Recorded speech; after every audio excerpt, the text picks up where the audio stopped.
Hello friends, I'm Wing Commander Sanjay Vaze. I'm a helicopter pilot. I retired from the Indian Air Force. Since 24th March 2020, we had a very prolonged lockdown period due to coronavirus outbreak. I took this opportunity to study in depth the birth and growth of Chinese Communist Party, the CCP. After coronavirus outbreak, which originated from Wuhan, China, or the CCP, has been in denial of its origins being from either Wuhan wet market or the virology research lab of Wuhan. I have tried to understand and analyze the behavioral pattern of the CCP since its inception. Now I am sharing all that I have understood and I have known with all of you. Due to the vast scope of this subject, I will share my presentation in two parts.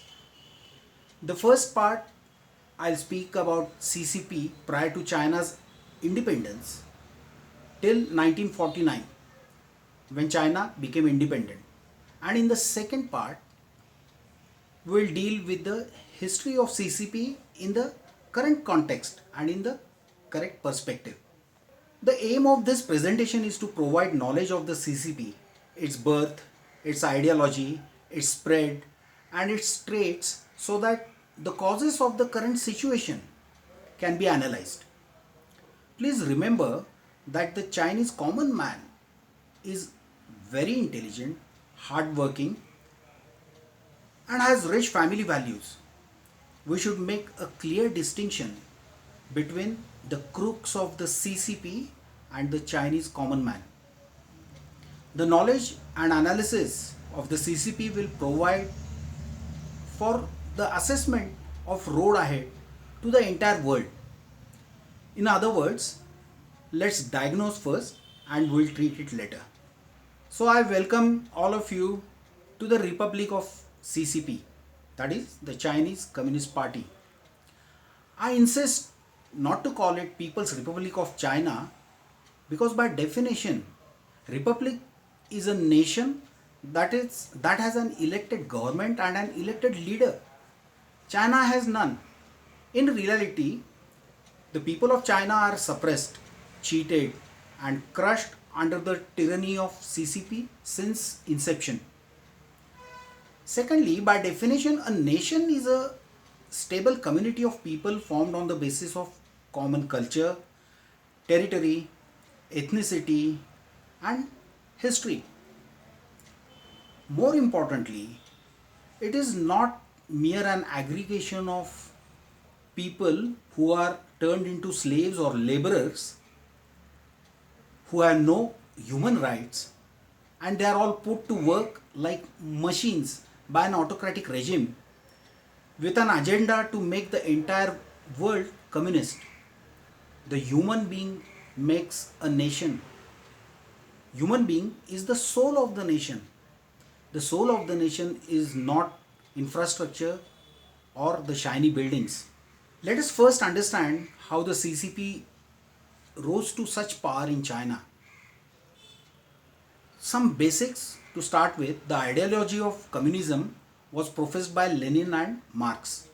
The ideology of the communism stated very clearly that the capitalist system needs to be changed by a system of socio-economic order based on common ownership.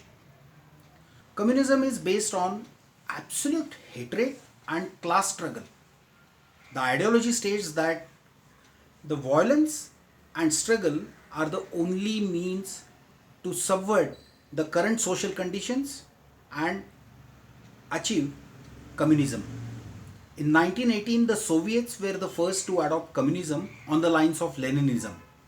During the period prior to 1918 till 1949, the Chinese people at large, they suffered immensely owing to extreme environmental conditions, external aggressions, internal conflicts, and by wars which includes Sino-Japanese War, World War II, Sino-Soviet War, etc. The Nationalist Revolutionary Party, they had their own army Kuomintang or known as KMT. were the rulers in China that time. They were the ruling forces during that entire period. The KMT army during this period was mostly busy fighting the warlords, and they were always on the borders, and they were protecting the Chinese people. The CCP was formed in 1921 under guidance and with small funding from the Soviets. In the first 1 year, the CCP had just 195 members in entire China. The Soviets advised CCP to join the then ruling KMT so that the cadre increases.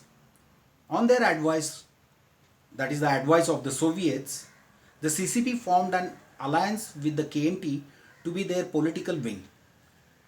By 1922, their cadre dramatically increased by 30,000. The CCP propagated concept of land ownership among the peasants to have their just share of earning. This concept of land ownership, freeing from the landlords, being the laborers, was so attractive that the peasants readily and increasingly became the members of the CCP all over China. The members were required to swear by the doctrine of the Communist Party, which stated that the members will always obey the party order at all times under all circumstances. In the process of giving membership, the murderers, thugs, and vagabonds were given preference and were also given some authority in their local regions. With the increasing membership of the CCP, they provided themselves appointment, and the top leaders who held these appointments were Mao Zedong, he became head of the propaganda department; Tan Pingsha, head of Central Personality Development; and Liu Zhuang became head of Department of World Affairs. The spread of CCP was achieved exactly on the lines of Marx. So to achieve their goals, they invariably resorted to extreme violence, terror, torture, coercion, incitement, intimidation, deceit, deception, and false propaganda. The CCP cadre invariably created divisions within the society so that they always have the upper hand or the leverage above all at all the times. It is very pertinent to understand that KMT during this entire period was fighting the warlords on the borders. The CCP took advantage of this very situation to achieve their political goals, that is, to achieve the political supremacy in mainland China.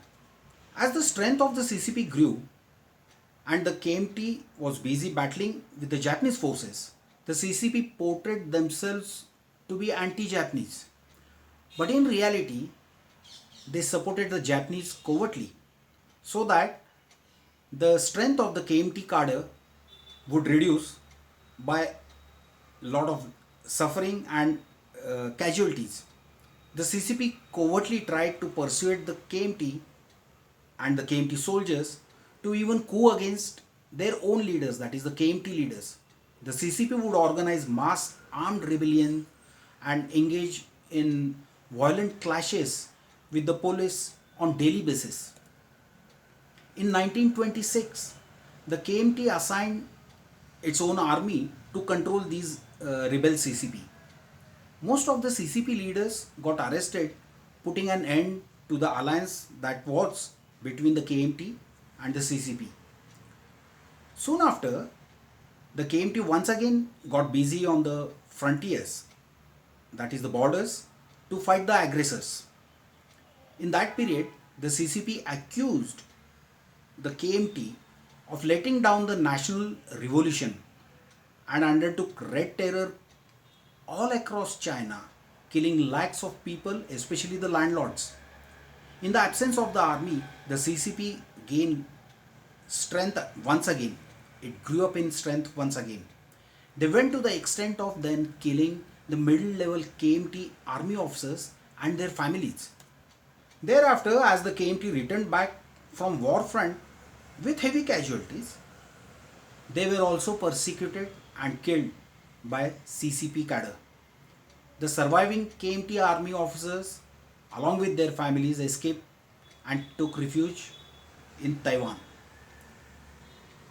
In effect, the KMT fought the wars and lost lives to protect the Chinese from external aggressions, while the crooked CCP inwardly assumed political authority to bear the fruits.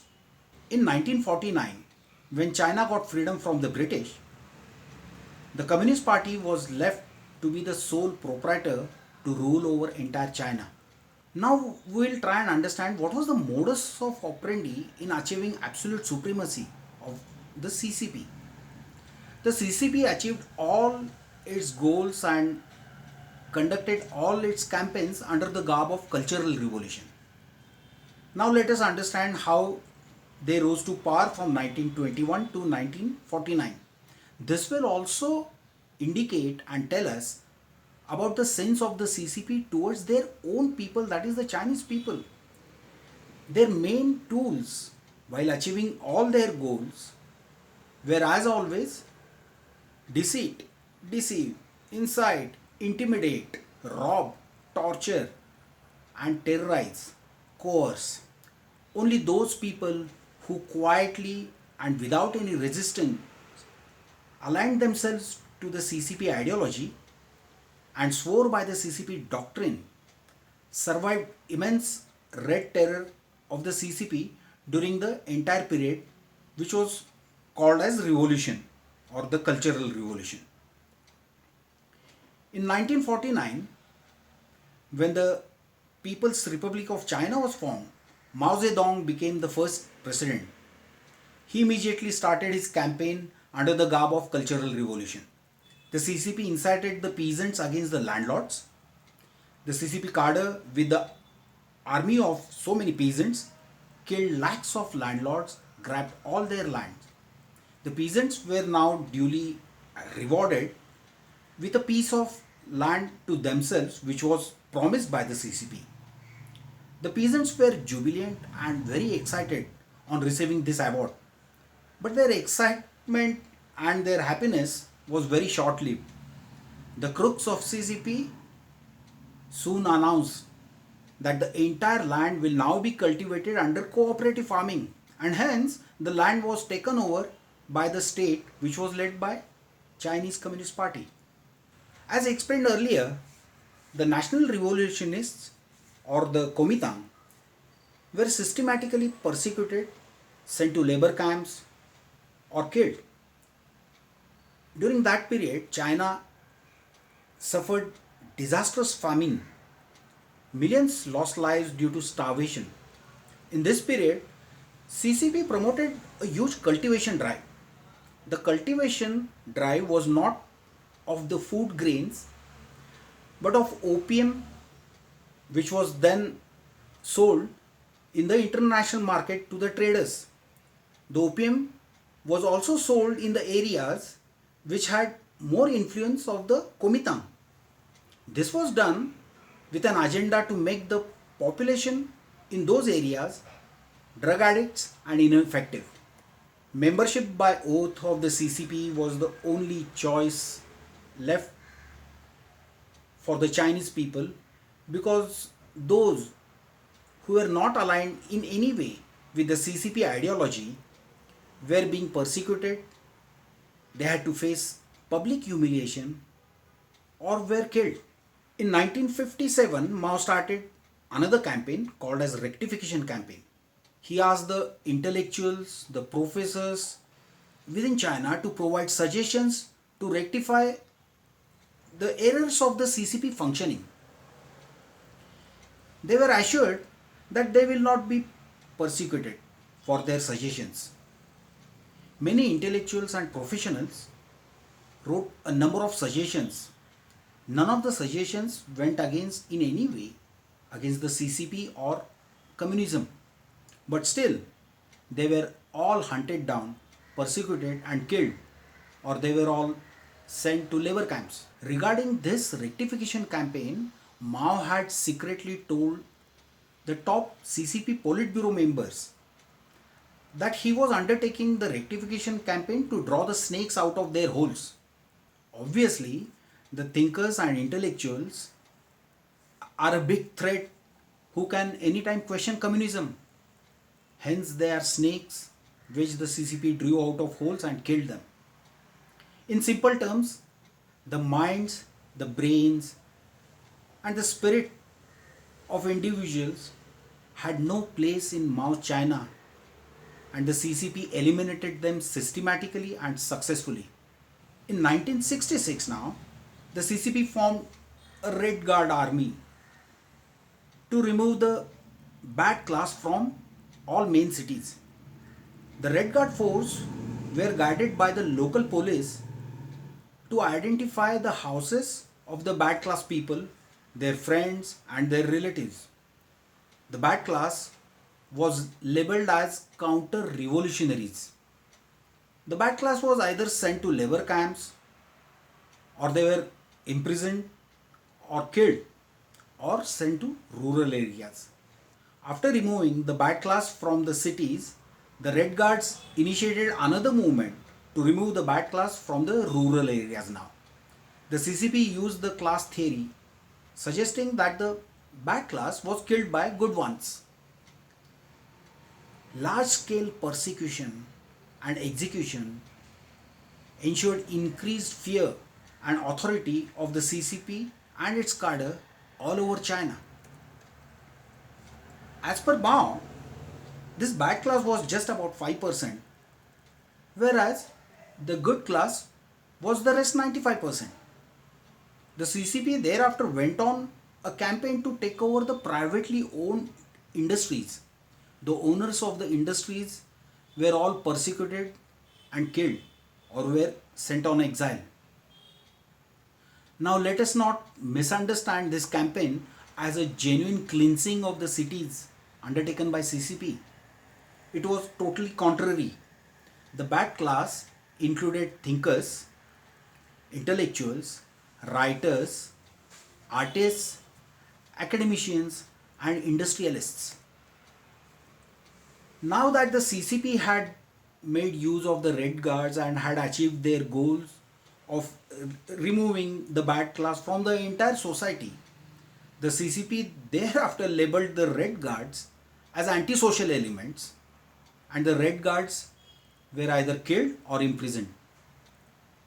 More cruel, more crooked rose to higher levels within the party and held higher positions in CCP. The same crooked, wicked thugs and murderers hold the highest positions of the CCP till date. Since the communism does not believe in God, the CCP went on a rampage all over China to destroy the statues, temples, literature, sculptures of all the religions, which included Lao Tse, Buddha, Jesus Christ, and of course the Islam. The followers of all these ideologies had a choice. They were asked to give up their religious beliefs and strictly follow communism. Those who resisted were all hunted down and killed. The Muslims were probably the most difficult to deal with and hence are languishing in millions in the concentration camps even as we speak. The camps are called as correction camps. These camps are in Xinjiang province of China.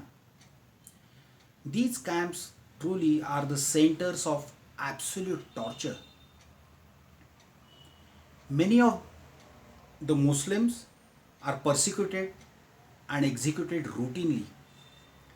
Their body organs are sold in the international market by establishing huge transplant hospitals, which also contain mosques inside the hospitals.